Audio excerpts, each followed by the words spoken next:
Assalamualaikum warahmatullahi wabarakatuh. Alhamdulillahirabbil alamin. Berkat rahmatnya kita masih diberi kekuatan untuk menjalankan ibadah puasa di bulan Ramadan yang mulia ini. Pemirsa, saya Henidar Amru. Kita berjumpa lagi dalam program Tafsir Al-Misbah mengenal surat Al-An'am. Pada episode ini insya Allah kita akan membahas ayat 74 dan seterusnya dari surat Al-An'am.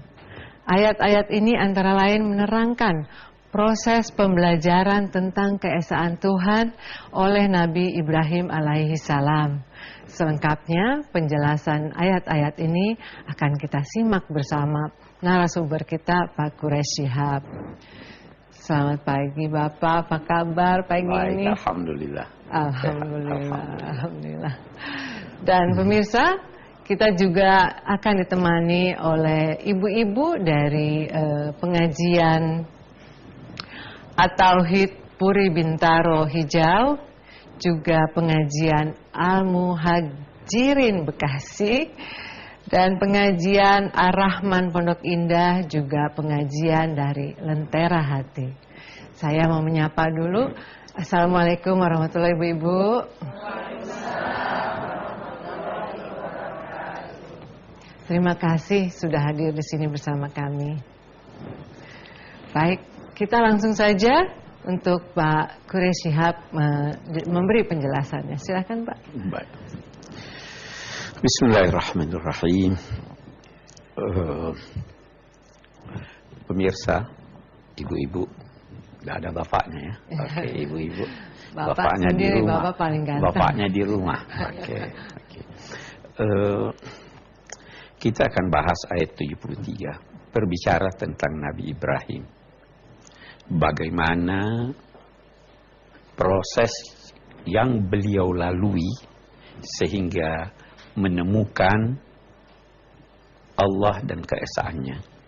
Bisa juga dikatakan bagaimana beliau mengajar kaumnya dan membimbingnya sampai akhirnya tahap demi tahap beliau membuktikan kepada kaumnya bahwa Tuhan Maha Esa. Ayat kita ini bermula dengan menyatakan A'udzubillahi minasyaitonirrajim wa idz qala Ibrahimu li abihi Azar atattakhidhu asnaman alihatan inni araka wa qaumaka fi dhalalim mubin. Renung-renungkanlah wahai semua umat manusia, ketika Ibrahim, yakni Nabi Ibrahim itu hidup atau lahir sekitar, kan sementara ulama berkata 2893 sebelum Masehi. Sekarang kita 2010. Iya. Jadi sekitar hampir 5.000 tahun yang lalu. 5.000 tahun. Renung-renungkanlah ketika Ibrahim berkata kepada abihi. Ab itu bisa berarti ayah kandung. Bisa juga berarti paman. Paman itu setingkat dengan ayah, sebagaimana tante setingkat dengan ibu. Banyak ulama menyatakan bahwa yang dimaksud dengan ayahnya di sini adalah pamannya, karena Nabi Shallallahu Alaihi Wasallam bersabda, saya dilahirkan ayah demi ayah, yakni leluhurnya, tidak seorang pun di antara mereka yang menyembah berhala. Sedangkan di sini Nabi Ibrahim berkata kepada bapaknya, bukan bapak kandungnya, yakni kepada pamannya, wahai yang bernama Azar, wahai pamanku, apakah kamu akan menjadikan berhala-berhala itu Tuhan-Tuhan? Saya melihat engkau dan kaummu berada dalam kesesatan yang nyata. Oke, gitu ya. Kita ingin berhenti dulu sebab kita disuruh merenung. Mari kita merenung sejenak. Anak boleh saja menyampaikan, saya tidak mau berkata nasihat. bisa saja menyampaikan kebenaran kepada orang tuanya atau orang yang lebih tua darinya. Nabi Ibrahim ini di sini menyampaikan itu. Hanya saja kita perlu catat bahwa penyampaiannya ini bukanlah yang pertama kali. Nanti yang pertama kali itu beliau menyampaikan bahwa orang tuanya ini nggak benar. Itu ada disebut dalam surah Maryam. Di sana Nabi Ibrahim berkata, "Wahai bapakku tercinta, ya abati, kenapa engkau menyembah sesuatu yang tidak mendengar dan tidak melihat dan tidak bisa memberikan manfaat buat kamu? Kenapa itu? Wahai ayahku yang tercinta, sesungguhnya telah datang kepadaku pengetahuan apa yang kamu tidak datang kepadamu pengetahuan itu. Yani aku sudah dapat wahyu dari Tuhan. Aku sudah dapat bimbingan dari Tuhan. Kamu tidak dapat bimbingan itu. Maka ikutilah aku. Nanti akan kutunjuki kepadamu, kuberikan kepadamu petunjuk menuju jalan lebar yang lurus. Wahai ayahku," berulang-ulang dia dengan mesra, dengan hormat dia berikan tahukan kepada ayahnya.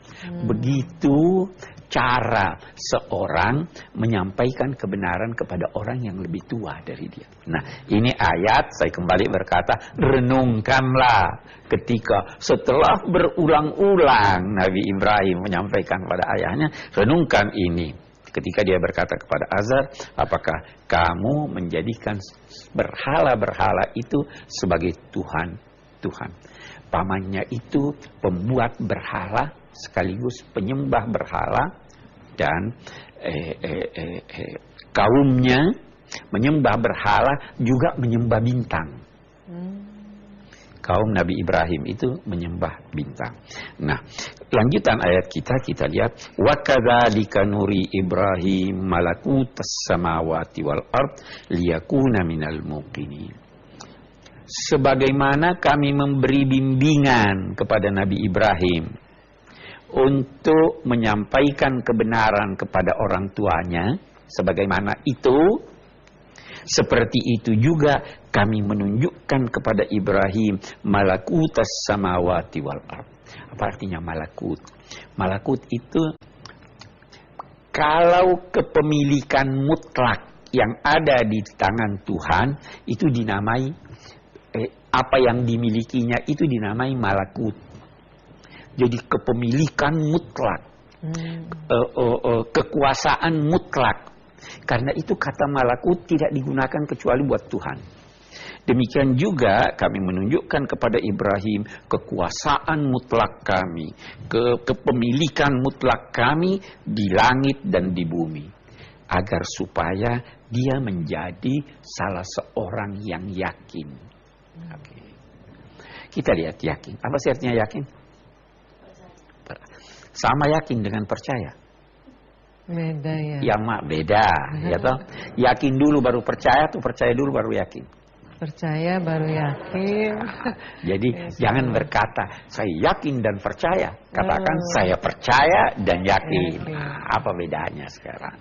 Percaya itu adalah pembenaran hati terhadap sesuatu yang bisa jadi masih ada keraguan menyangkut itu.